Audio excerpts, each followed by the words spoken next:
EVO just got bought out fully by RTS, who is owned by Qiddiya, which is a large company working through the Saudi Arabian government. And then they posted this article basically immediately. They say, for over 2 decades, EVO has been where the fighting game community gathers, our champions rise, and their legacies are cemented. They say, beginning later this year, EVO will be working together with the community on the ground level to elevate it and help it grow. We'll be dedicating significant resources to locals around the world to help create sustainability for the bedrock of the FGC. My question is like, what? I don't mean to like be mean, but it sounds like they wrote this whole thing. They were like, shit, I think people are going to be pissed.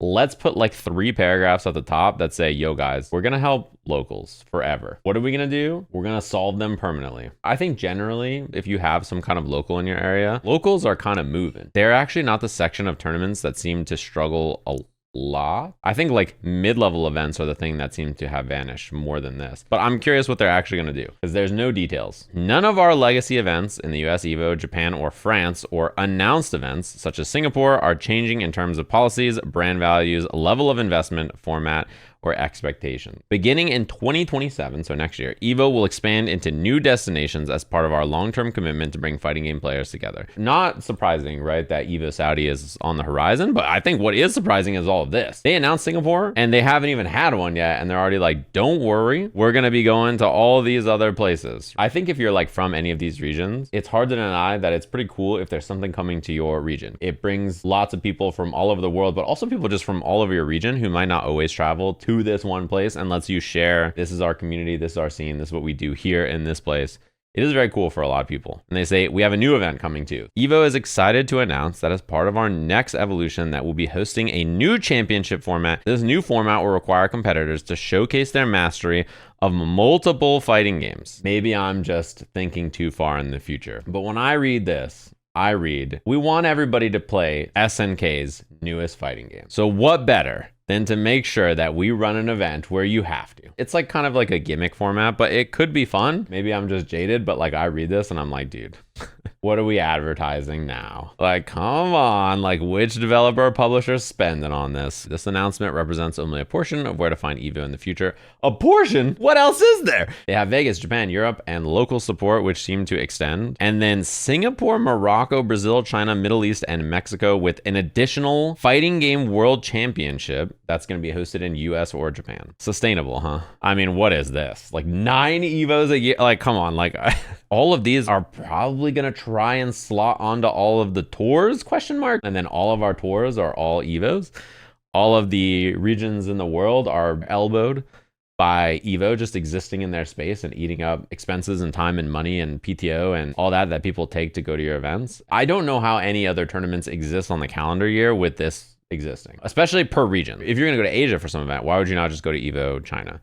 If you were going to go to South America, why not go to EVO Brazil instead of like Battle Coliseum? If you were thinking about going down to like Thunderstruck, why not just go to EVO Mexico? Yeah, I mean, this is the opposite of what I think most people were asking for. That's the only response from the community has been 3 EVOs is like already too many EVOs. Why are there so many EVOs per year? Basically, the plan is EVO gets purchased and then EVO swallows all events in the ecosystem that are not EVO. This is just dire. It's kind of what I expected, you know, when I mentioned that like the plan was going to be to dilute and make it basically so that only the stuff that they own matters. It's not even just like, let's kill EVO and make EWC matter. It's just like, let's muscle out every other possible event on the year by just sticking the EVO logo on a million different tournaments and being like, isn't it cool that we own everything? And like, if you're not happy about it, we will send 5 PlayStations to your local. Don't worry. Like the only thing to be excited about is if you're like, yo, there's gonna be an EVO in Brazil, let's go. I get to go to an EVO in my country, hell yeah. Every other part of this is hard to be excited about, I think. They bought EVO and then we're like, cool, now that we own the biggest thing in the scene,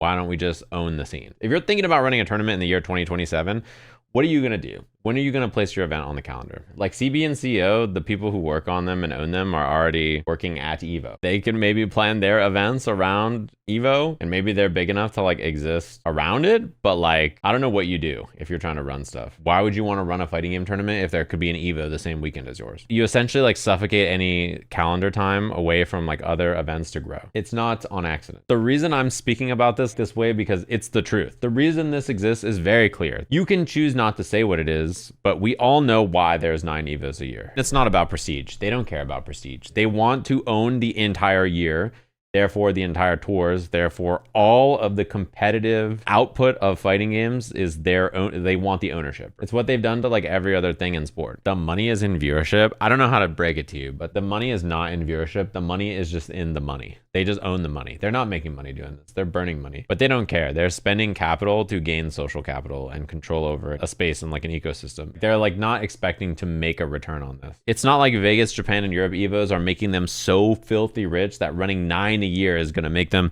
the most profitable company on the planet. The competition is infinite money by like Saudi-backed Qiddiya through Evolution versus John Fighting Game, who's running an event out of his own pocket in a place. There is no competition, and there's like a pretty clear adversary here. The adversary is us, i.e. fighting game players. Maybe you don't care, but that doesn't make it not true. It's way too cynical. I don't know. I think my breakdown on this is not even that mean. I could be far meaner if you want me to. It's not like me being cynical or calling out some nefarious scheme or like conspiracy. Like it's literally what it is. It's just life. Look at the screen. What do you think this does? The community is just bought and sold. That's all there is to it. And I'm afraid it probably wasn't even that expensive. And then like what happens when they get sick of spending the money on this and then inevitably just ditch it? What's our plan after that? Like think about Combo Breaker, right? Combo Breaker was built since 2015. And before that, it was built on top of what UFGT was for 10 years before that. Something like Combo Breaker can't build for 10 years or exist because if you wanted to start a tournament like that, how can you with the tournament schedule like this? You'd be like, oh, there's no way I would want to do it. So you just basically kill any growth for like actual grassroots events in the community, and they're happy to do so to muscle all of us out so that they can be the only thing that matters. If you're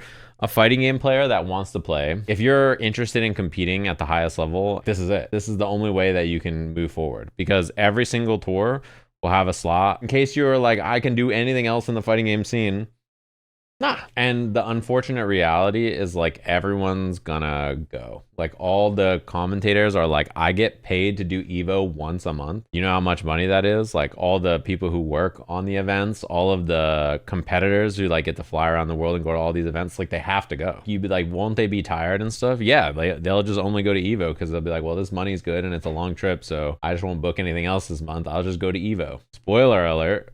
That's the point. I am accused very constantly of being a shill, despite being maybe one of the only people to turn down mountains of money. I could very easily just say yes to all of this and like not talk about it and just like fall in line and make so much money. I turn down more money for shit like this a year than most people in the space make. Why fuck me for? I'm just telling you the truth. I don't know. I'm very straightforward. I just tell you my honest breakdown of things. Confident are we? What do you mean? Like that I'm telling you the truth? I'm just telling you how I feel. I'm very confident. How do we know that though? What do you mean? I'd be there if I wasn't. What do you mean? Are you fucking high? It was a good run. I commented some of like the craziest EVO finals in the last decade. I did the Punk Tokido one in 2017, which was like insane. The back-to-back Dragon Ball ones in 18 and 19, crazy. Goichi Sonic Fox both years.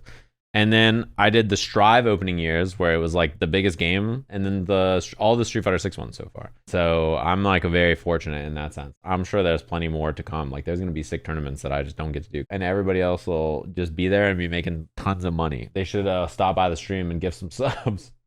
Out here waving a cup. As someone who like prefers to do commentary as my job, it's like something I enjoy doing. I basically am running out of places to do my job. It's basically like a shrinking island of stuff in the fighting game community that's not this. And like that island will continue to shrink. I mean, it's even a problem for the slam. The big draw of a lot of our slams before was we would send people to events. Now, like even running a slam, this is like very successful, cool outreach style event that we're trying to do to get people interested in fighting games is cannibalized by this. This is unfortunate. Yeah, somebody's about to be like a 17-time EVO champion, started playing fighting games 2025. 3 weeks ago, I got washed. I got 17th at EVO. This week, I'm winning EVO. And in 2 more weeks, I'm winning EVO again. And in 6 weeks, I'm winning EVO again. I'm going for the 3-peat. The call she bet, like, yo, bet where we're gonna bring EVO in 2028 is gonna be somebody whose name is like not the Hado betting on